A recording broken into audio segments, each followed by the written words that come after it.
नमस्कार दोस्तों, आपका स्वागत है हमारे उत्तर प्रदेश संस्कृति विभाग के रेडियो चैनल जय घोष पर और हमारे डिजिटल प्लेटफॉर्म जय घोष पर। इस समय हमारे साथ हैं डॉक्टर उपेंद्र पांडे जी। नमस्कार, आपका स्वागत है सर। हम आपका परिचय कराना चाहेंगे। इन्हें पत्रकारिता की एक रीढ़ कह सकते हैं, एक ऐसी मजबूत रीढ़ जिन्होंने उत्तर प्रदेश ही नहीं बल्कि भारत के बहुत से ऐसे जगहों पर, बहुत से ऐसे क्षेत्रों में जहां पर पत्रकारिता से जुड़े हुए लोगों को लाभ पहुंचाया है और इस देश को समाज में जुड़े हुए लोगों को पत्रकारिता के अहम पहलुओं से जागरूक भी किया है। तो आपका स्वागत है सर। और आपके बारे में बताना चाहेंगे कि ये पत्रकारिता के उस समय के छात्र रहे हैं, लगभग 1987 और 88 के जेएनयू में आईआईएमसी के पहले बैच के स्टूडेंट रहे। तो इन्होंने पत्रकारिता के उस दौर को देखा है, उस समय को देखा है जब पत्रकारिता अपने असली रूप में भी थी, अपने अच्छे रूप में भी थी, और अगर देखा जाए तो शैक्षणिक संस्थानों में एक अच्छा माहौल था पत्रकारिता को लेकर के। तो सबसे मेरा पहला सवाल यही होगा कि उस समय की पत्रकारिता को आप किस रूप में देखते हैं? उस समय की पत्रकारिता जो आपने कहा कि अच्छे रूप में थी, मैं मानता हूँ कि अच्छे रूप में अभी भी है, अच्छे रूप में उस समय भी थी। देश काल परिस्थितियों के अनुसार, समय के अनुसार बदलाव आया है, और बदलाव में जैसे हम इस स्टूडियो में जो बैठे हैं, जो टेक्नोलॉजी हमारे सामने है, इस टेक्नोलॉजी वाहक रही है। जैसे एक युग में कभी इंडस्ट्रियल रिवोल्यूशन हुआ, औद्योगिक क्रांति हुई, हम आज सूचना क्रांति की बात करते हैं, तो सूचना क्रांति ने बदल के रख दिया और हम ट्रांजिशन फेज में हैं। इसलिए अच्छी उतनी ही थी पत्रकारिता में। तब एक दूसरा मिशन था, आज़ादी के 3 दशक बाद का एक दौर था जब हम देश समाज को कुछ ग्रोथ, विकास की तरफ ले जा रहे थे। प्रोडक्शन आप कह लीजिए, जैसे एग्रीकल्चर में आप कहते हैं कि एक समय था जब आह्वान किया शास्त्री जी ने, तो अधिक अन्न उपजाया, प्रोडक्शन किया। अब हम प्रोडक्शन हमारा सिचुएशन पे आ गया है, तो हमको क्वालिटी की बात करनी है, हमको उसकी सुख और समृद्धि की बात करनी। इसी तरह पत्रकारिता में जो हम लोग शुरू इंटर किए, तब वो दौर था एक ऊंचाई पर पहुंचाने का। उस ऊंचाई पर पहुंच गया 15-20 सालों में हम लोग, जब मैं मध्य में, मैंने कैरियर के मिडिल में आया। उसके बाद निश्चित है कि विस्तार आना था। विस्तार आएगा जब फैलाव होगा। एक तो जब हाइट पे आप चलते हैं तो एक पहाड़ की चढ़ाई होती है, लेकिन जब आप मैदान में विस्तारित होते हैं, जल पे होते हो, तरंगे उठती है हर तरफ की। तो वो तरंगे कुछ विकृत भी होंगी, कुछ अच्छी भी होंगी। इसलिए ओवरऑल मैं मानता हूँ कि कम भारत की पत्रकारिता बहुत ठोस दिशा में, बहुत अच्छी दिशा में अभी भी चल रही है। बदलाव है, रहेगा, और उसमें सुधार की गुंजाइश हमेशा बनी रहेगी, और उसी प्रयास में हम आज लगे हुए हैं। अच्छा, उसी से जुड़ा हुआ सवाल है। आपने कहा कि तब भी थी, आज बदलते दौर के हिसाब से आज भी अपना एक अच्छे रूप में ही है। हम सबको मानना भी पड़ेगा, क्योंकि विकासवादी विचारधारा ही आगे बढ़ाती है। जैसा कि आप Dainik Jagran, Hindustan, NCERT, Tribune, ICAR, Pantnagar विश्वविद्यालय में, जहाँ पर कृषि अनुसंधान का एक अच्छा संस्थान हमारे उत्तर प्रदेश का और भारत का माना जाता है, बल्कि आप कला के क्षेत्र में chairman national science film festival की जो जूरी है उसके आप चेयरमैन हैं, और एक तरीके से वो DST, department of science and technology, इस फेस्टिवल को कंडक्ट करता है पूरे भारत में। तो उससे क्या हो कि साइंस फिल्म फेस्टिवल को लेकर काफ़ी काम हो रहा है, उसमें भी आपका दखल है। तो आप ये देखा जाए तो आपका इंटरेस्ट कैसे आया, और कैसे आपने इतने लंबे करियर को जिया पत्रकारिता के क्षेत्र में? आपका पहला इंटरेस्ट कैसे आया? कहाँ से लगा कि पत्रकारिता करनी चाहिए, पत्रकारिता में अपने भविष्य को आप निर्धारित कर सकते हैं? देखिए, बड़ा आपने यादों के उसमें ले गए, और मैं याद करता हूँ कि मैं एक शिक्षिका, प्राचार्य अम्मा का, और एक उत्तर प्रदेश सरकार की पीसीएस प्रशासनिक अधिकारी का पुत्र रहा। तो उस दौर में ये होता था कि बच्चे को प्रशासन की तरफ मेरा मन कम था, शिक्षिका माँ का प्रभाव ज़्यादा था। तो उन लोगों का ये था कि एक अच्छा शिक्षक बने, और अच्छा शिक्षक मतलब विश्वविद्यालय, डिग्री कॉलेज में। तो फिर मुझको एमएससी किया मैंने। साइटोजेनेटिक्स विषय उस वक्त नया नया था, बड़ा आकर्षित करता था, नया था, जो आजकल स्टेम सेल थेरेपी और सब चीज़ें चल रही हैं। तो कोशिका और जेनेटिक्स, यूजेनिक्स की दौर था। एमएससी किया फिर, लेकिन कंपटीशन और नौकरी का हमेशा रहता है कि कैसे होगा। तो माता शिक्षिका थी, गाइड हुआ कि ऐसा करो, एमएससी तो हो गया और पीएचडी करते रहना, बीएड और एमएड कर लो, जो आज भी चलता है। तो बीएड और एमएड कर लोगे तो डिग्री कॉलेज में तुरंत नौकरी मिल जाएगी, नौकरी आसान हो जाएगी, क्योंकि साइंस में बहुत कम थी। हम्म, तो मुझे याद आते हैं महाराजा जी अमेठी जो थे, राजेश रंजन सिंह, तो वो पिताजी जब वहाँ पर अधिकारी थी सुल्तानपुर संपर्क में आए थे, जी। उनका इसको एमएड करा दो, हमारे यहाँ अमेठी शुरुआत करा दो, इसकी माँ ने भी वहीं पढ़ा है, कैरियर सेटल हो गया। करियर। तो मैं वहाँ पढ़ने गया एमएड करते हुए।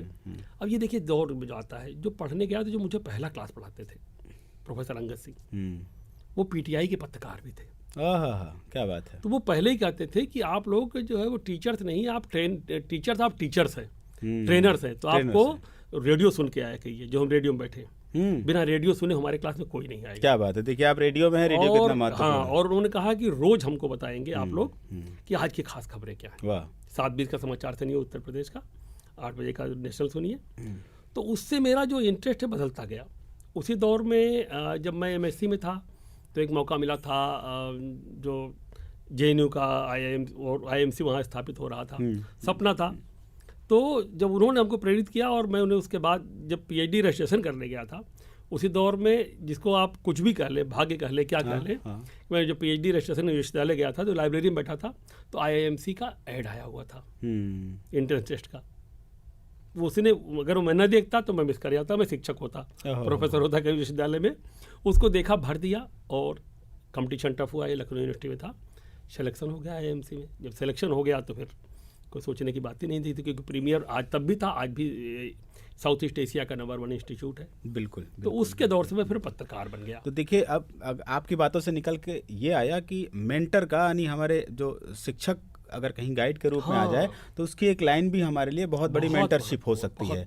आज जो इंटर कॉलेजों में या डिग्री कॉलेजों में मेंटर मेंटी प्रोग्राम है, ये उस समय भी था, सिर्फ नाम नहीं दिया गया था, यानी आपके वो गुरुजी मेंटर रहे। बिल्कुल मेंटर रहे वो। तो जैसे पत्रकारिता को अगर ऐसे देखा जाए तो आज के समय में युवाओं के लिए कैसे वो अपना भविष्य तलाश सकते हैं इसमें, और कैसे वो अपना भविष्य इसमें रचे बसे? जब हमारा समय था तब सीमित दौर था अपने को प्रोजेक्ट करने का, अपने मन की बातें करने का, जुनून अपना पूरा करने का सपना, क्योंकि तब प्रिंट मीडिया था, अखबार थे कारपोरेट में, और आकाशवाणी, दूरदर्शन, यही था। तब तो प्राइवेट चैनल भी नहीं आए थे।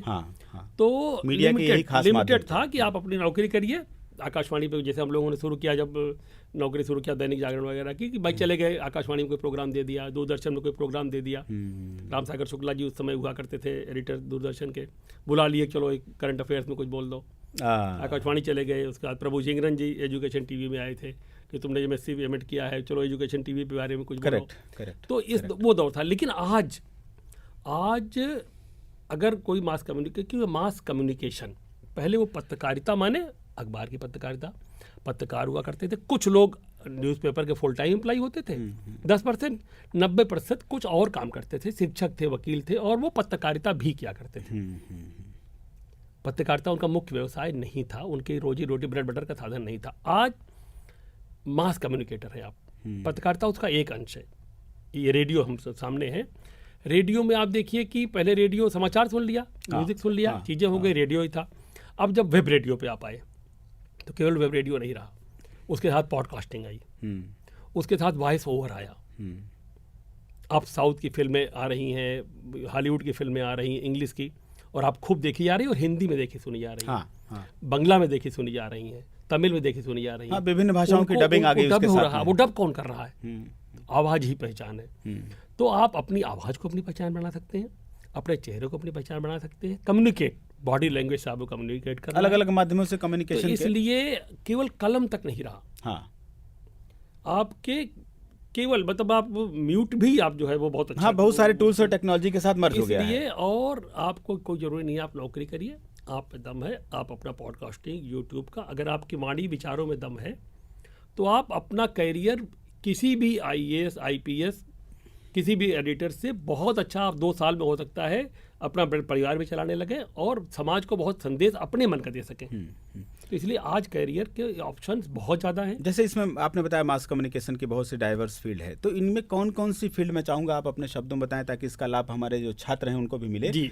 कि कौन कौन से ऐसी डाइवर्स फील्ड हैं, कौन कौन सी ऐसी फील्ड जुड़ी हुई हैं। इसके अलावा जैसे आपने बताया अभी कि रेडियो हो गया, टीवी हो गया, उसके अलावा डबिंग आर्टिस्ट बन सकते हैं आप, पीआर की फील्ड में कैसे काम कर जी, सकते हैं? अब जैसे है ना? पीआर पहले पीआर होता था। हाँ। अब पीआर का एक छोटा हिस्सा था कारपोरेट कम्युनिकेशन। हाँ, हाँ। अब वो कारपोरेट कम्युनिकेशन पैकेज, जो आजकल पैकेज संस्कृत युवाओं को लुभाती है, उसे बहुत बड़े रूप में उभर के हाँ, आया है। हाँ, जी, बिल्कुल। तो आप केवल पीआरओ नहीं हैं, आप कारपोरेट में जब आप बहुत अच्छे क्योंकि उनकी उस कंपनी के आप वक्ता, प्रवक्ता, अधिवक्ता, हाँ, उनके आप फेस हैं, हम्म, तो उनमें गुंजाइश बहुत है।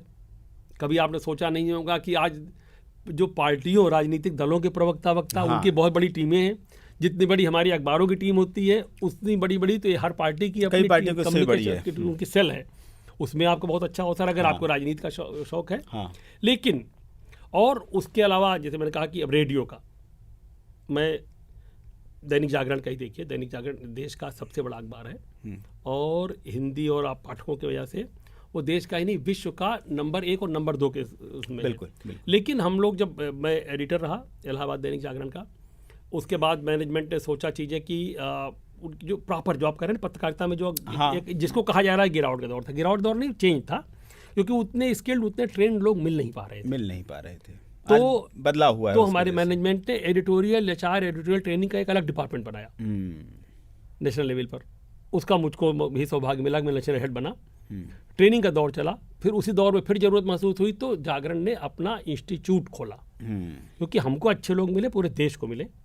तो और अब लगभग हर मीडिया हाउस ने अपना मास कम्युनिकेशन इंस्टीट्यूट खोला। तो जो दायरा बढ़ा, आप देखिए, पहले आईआईएमसी था टॉप पर, बीएचयू में था, लखनऊ विश्वविद्यालय में था, कुछ गिने चुने विश्वविद्यालयों में पत्रकारिता शिक्षण प्रशिक्षण का मौका था।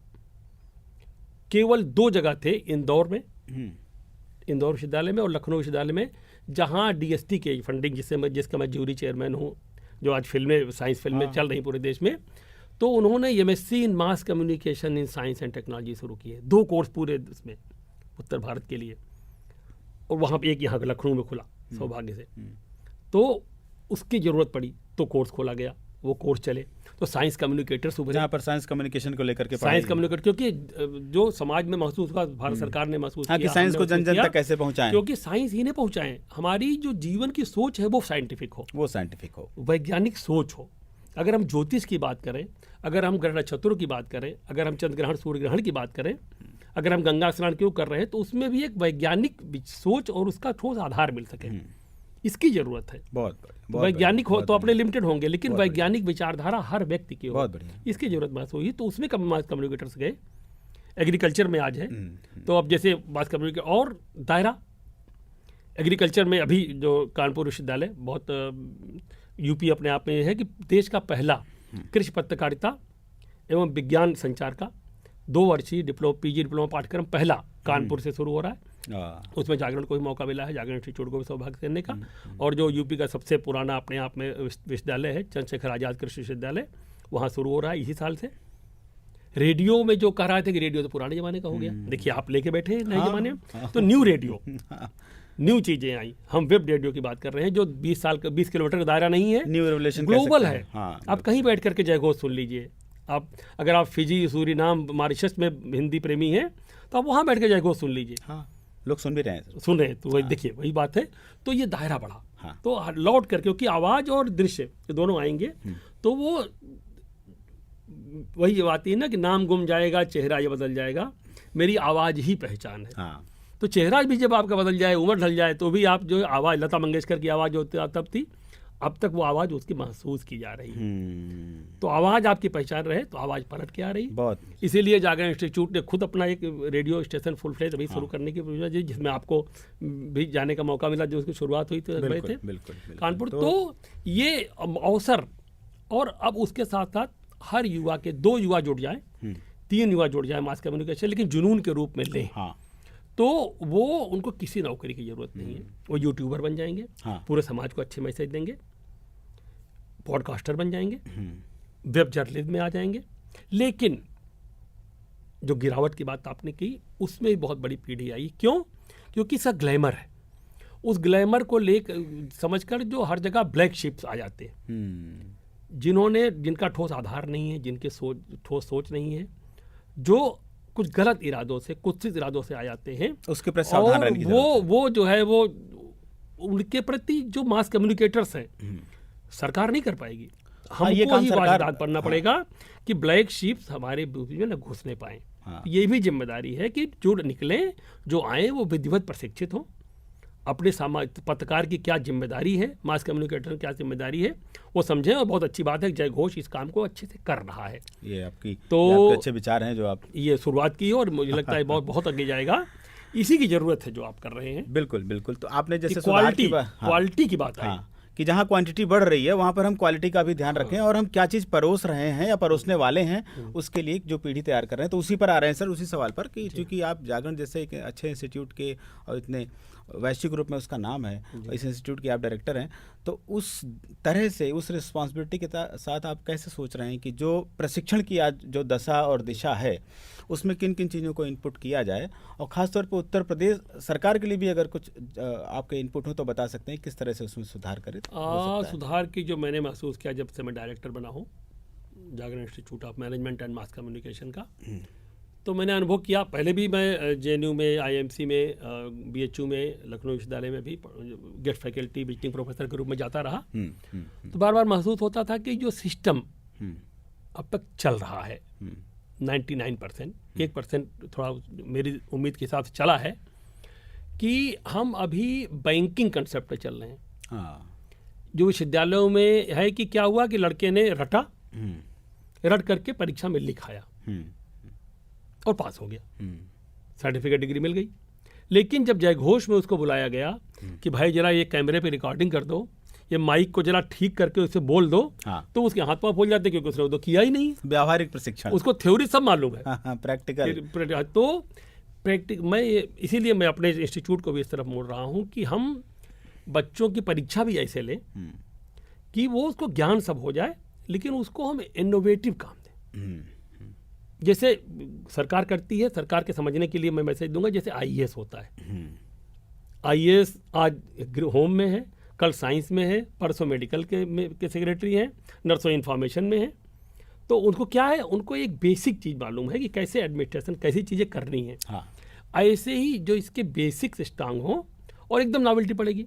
आज किसी डीएम ने चार्ज लिया, बिल्कुल लखनऊ का, बिल्कुल एकदम से रात में कोई घटना हुई तो ये नहीं कहा जाएगा कि आपने तो चार्ज लिया, हम तो अभी ज्वाइन किए हैं, हमको तो लखनऊ के मोहल्ले को पता नहीं है। इसी तरह के प्रशिक्षण तो की आप पत्रकारिता में उम्मीद करते हैं? ऐसे पत्रकारिता में बिल्कुल नॉवेल्टी के हिसाब से वो जो ज्ञान लेके आए हैं उसको तुरंत अनुप्रयोग कर सके। ऐसे ही उनकी शिक्षण हो, व्यवहारिक शिक्षण हो, प्रशिक्षण हो, जो मोदी जी, योगी जी, जो सरकार स्किल डेवलपमेंट की बात कर रही है, स्किल्ड हो।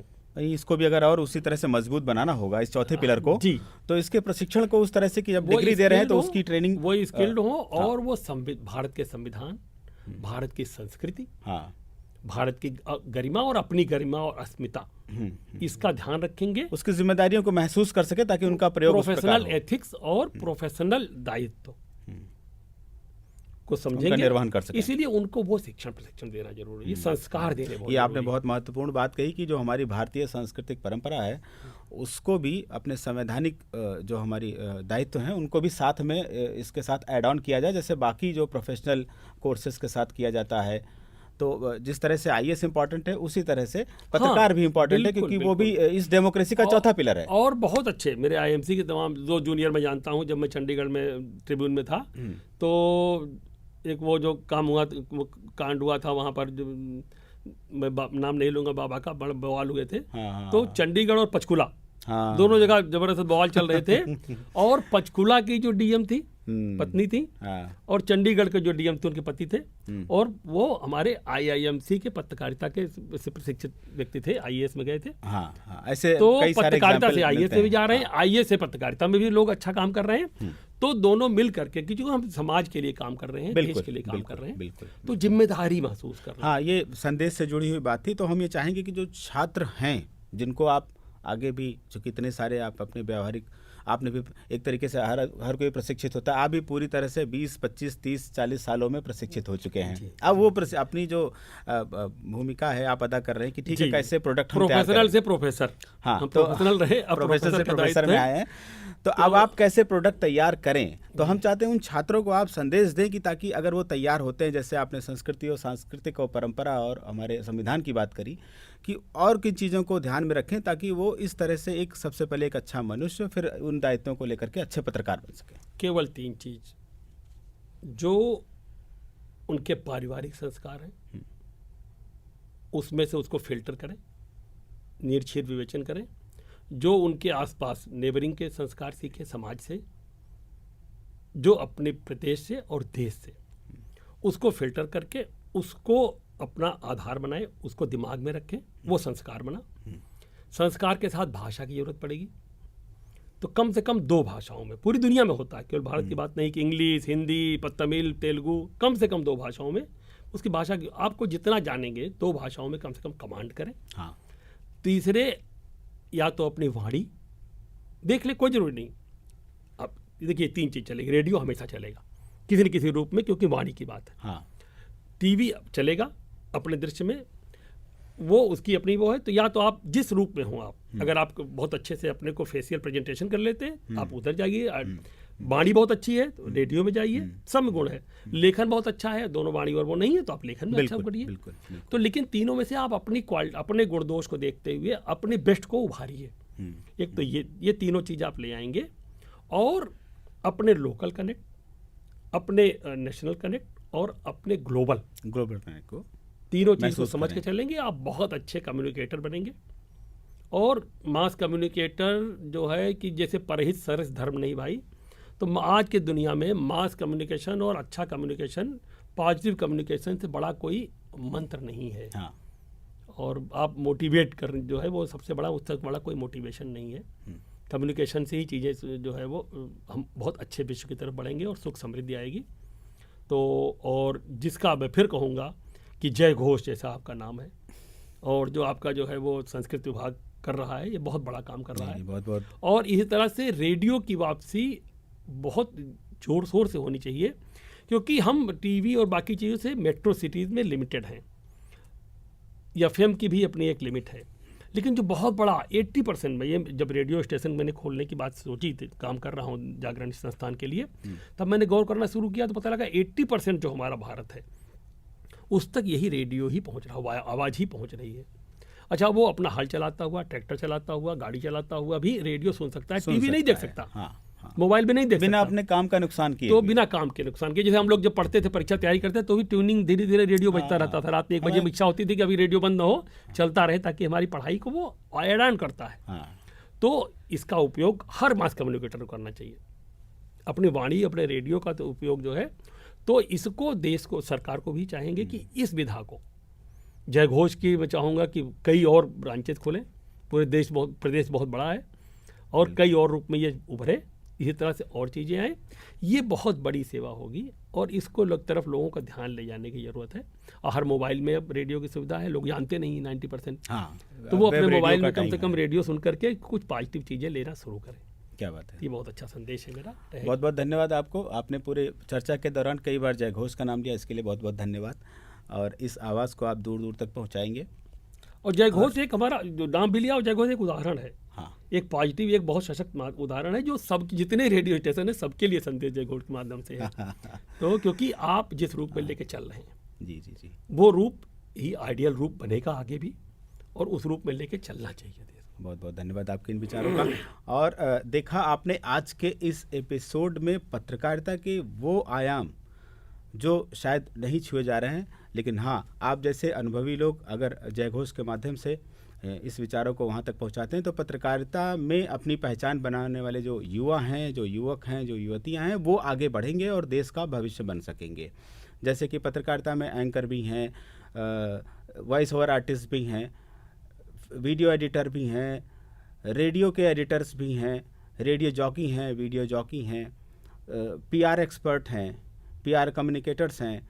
इसलिए आज सिर्फ पत्रकार नहीं, बल्कि आपके विचारों में कहें तो कम्युनिकेटर, बहुत कम्युनिकेटर का रूप ले चुका है। वो तमाम सारे आयामों को छूता हुआ, उनकी मजबूती को लेता हुआ, और देश की रीढ़ बनेगा।